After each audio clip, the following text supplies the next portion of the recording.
আজ 12ই মে বিশ্ব nurses day, আমাদের কলেজের অনুষ্ঠান। এই যে কি করলাম তাই আপনাদের সামনে নিয়ে আসলাম।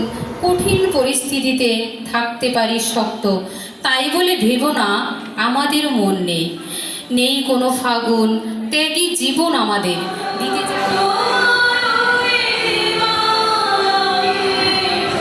এই যে এখন কেক কাটা হচ্ছে, এখানে আমাদের শ্রদ্ধেয় ম্যাডামরা আছেন আমাদের ডিন স্যার, সবাই মিলে কেক কেটে এরপরে আরও ছিল অনেক সাংস্কৃতিক অনুষ্ঠান, সব কিছু নিয়ে আপনাদের সামনে দেখাবো আজ।